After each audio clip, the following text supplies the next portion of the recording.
DW. Magazine Santé.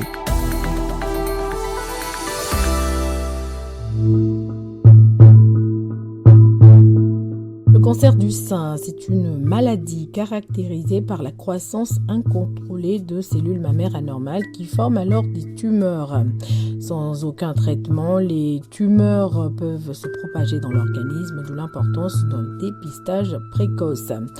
Le cancer du sein, ses causes, conséquences et sa prise en charge, on en parle tout de suite avec le docteur Zeyneb Lounissi, scénologue et administratrice nationale de la Ligue contre le cancer en France.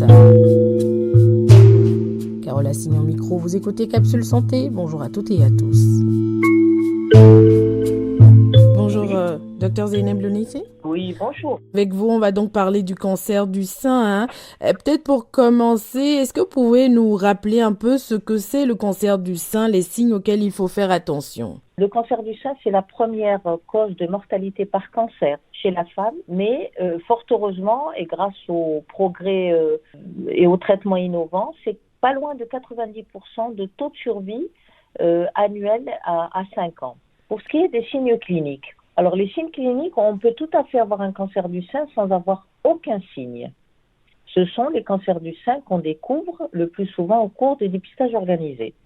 La femme ne se plaint de rien, elle fait une mammographie, on l'examine, on ne sent rien et quand on fait la mammographie, on voit une anomalie, donc qu'on ne palpe pas, qui est infraclinique, qui le plus souvent est petite et qui déjà peut être un cancer du sein.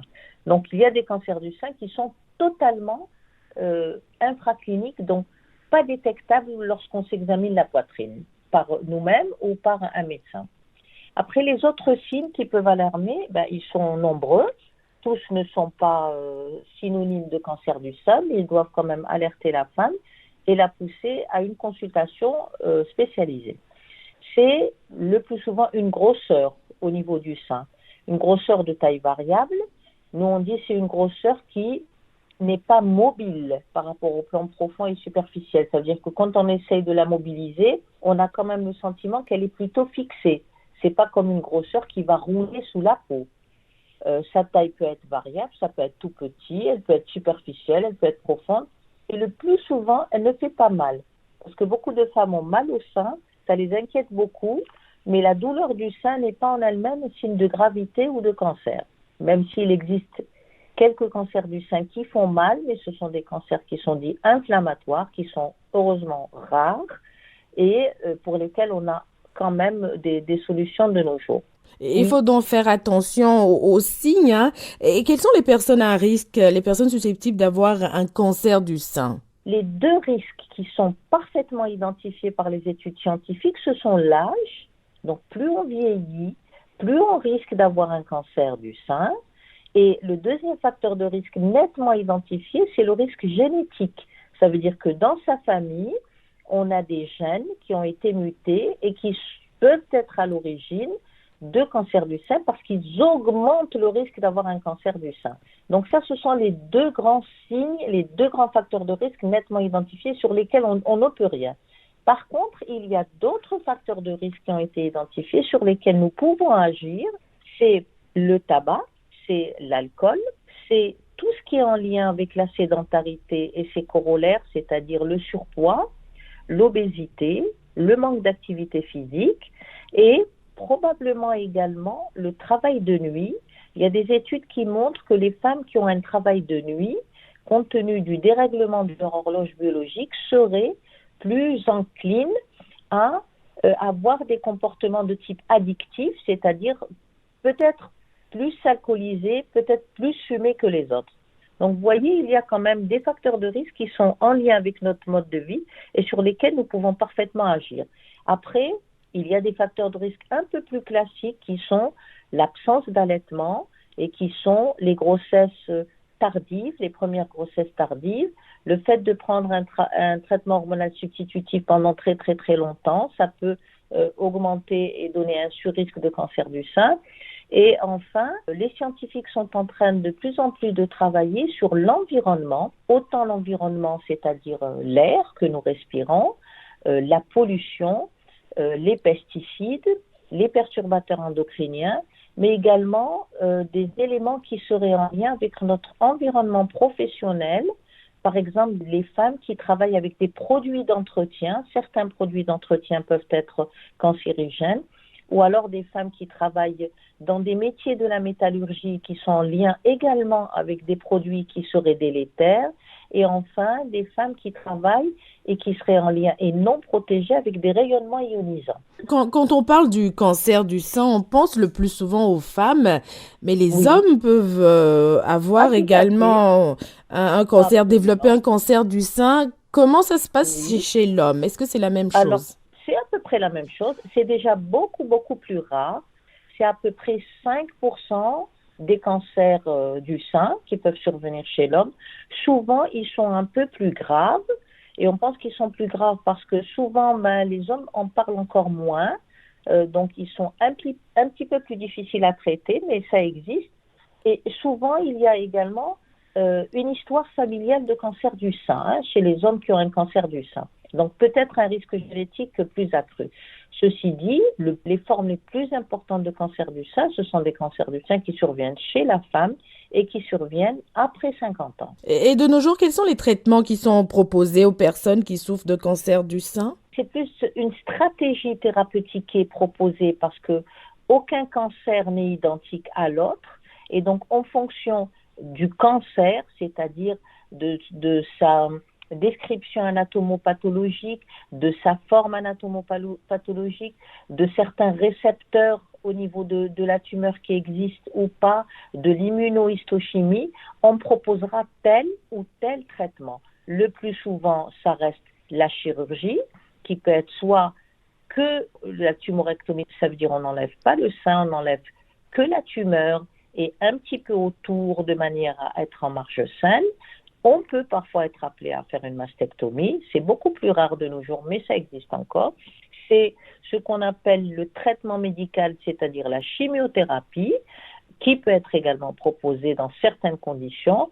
Et enfin, ça peut être la radiothérapie, le plus souvent utilisée lorsqu'on n'enlève pas le sein et qu'on doit compléter donc la chirurgie par une irradiation du sein pour être sûr qu'il n'y a plus de cellules cancéreuses au niveau de ce sein qu'on n'a pas complètement enlevé. Des traitements innovants qui sont l'immunothérapie, qu'on maîtrise de plus en plus, l'hormonothérapie s'il y a des facteurs hormonaux positifs. On a toute une palette d'armes thérapeutiques et on adapte en fonction de l'âge de la femme, en fonction d'examens cliniques, en fonction de ce qu'on voit sur la radio, en fonction de si le cancer est seulement localisé au niveau du sein ou un petit peu à distance.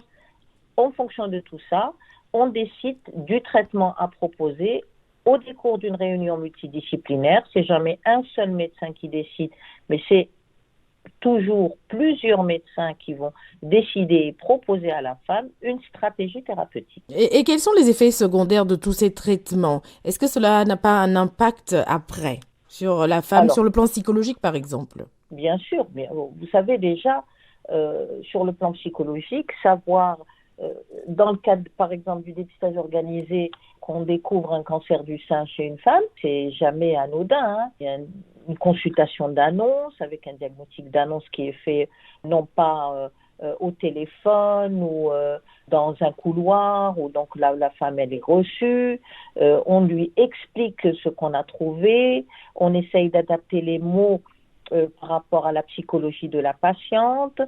Une fois qu'on lui a annoncé le cancer, la personne va revoir son médecin référent pour pouvoir en discuter aussi. Elle peut être accompagnée tout au décours de son annonce de diagnostic par une infirmière ou une psychologue parce que c'est une véritable tempête pour une femme de voir qu'elle a un cancer du sein alors qu'elle venait en consultation en pensant qu'elle avait absolument rien. Donc, c'est l'annonce elle-même. Après, le traitement lui-même, il est relativement long. Si on doit proposer une chimiothérapie, c'est plusieurs semaines. Une radiothérapie, c'est à peu près 1 mois et demi. S'il y a une indication d'hormonothérapie, c'est plusieurs années après la fin des traitements, de 5 à 10 ans. Donc, il y a tout un accompagnement et à la Ligue, nous faisons ce type d'accompagnement. Les médicaments ont des effets secondaires, le plus souvent plutôt modérés. qui ne sont pas définitifs. Donc, une fois qu'on arrête le traitement, ces effets secondaires s'arrêtent. Mais il y a des traitements pour lesquels il peut y avoir des séquelles. Il peut y avoir des séquelles de la chirurgie, des séquelles de la radiothérapie, des effets secondaires suffisamment importants au décours de l'hormonothérapie à tel point qu'on est obligé de l'arrêter. Donc, le traitement, il existe. Il permet de guérir des patients, d'éviter les rechutes. La tolérance à ces traitements est très variable d'une femme à l'autre. Il y a des femmes qui ne vont pas en souffrir et d'autres qui vont être très dérangées et très mal et qui vont souffrir des effets secondaires, voire des séquelles des différents traitements. C'est très variable. Et en ce qui concerne la mastectomie, je rappelle que c'est l'ablation des seins, du sein. Quelle prise en charge est prévue après actuellement cette ablation du sein? Quand le diagnostic d'ablation du sein est posé, parce que c'est nécessaire, il y a plusieurs cas où on doit enlever le sein, et ben dans ces cas-là, on a deux possibilités. Soit on estime que cette femme ne peut pas se réveiller sans un sein et donc on fait une reconstruction immédiate. Ça veut dire au décours de la mastectomie, on reconstruit un sein en mettant une prothèse. C'est le premier cas. Ce n'est pas ce qu'on fait le plus souvent. Le plus souvent, après une mastectomie, on attend un certain temps, quelques mois, de manière à ce que la cicatrice se fasse dans des bonnes conditions. Et après cela, on propose une reconstruction mammaire à la femme qui le souhaite. Et les techniques de reconstruction mammaire sont multiples, avec des résultats, comme on dit, cosmétiques, qui sont variables également d'une femme à l'autre. On arrive néanmoins à proposer des solutions chez les femmes à qui on a enlevé le sein pour pouvoir les traiter. Capsule Santé, c'est fini pour aujourd'hui. La semaine prochaine, nous continuerons de parler du cancer du sein avec le docteur Zeyneb Lonissi. Il sera notamment question du dépistage. Merci pour l'écoute. Cette émission, comme toutes les autres, est à retrouver sur nos différentes plateformes.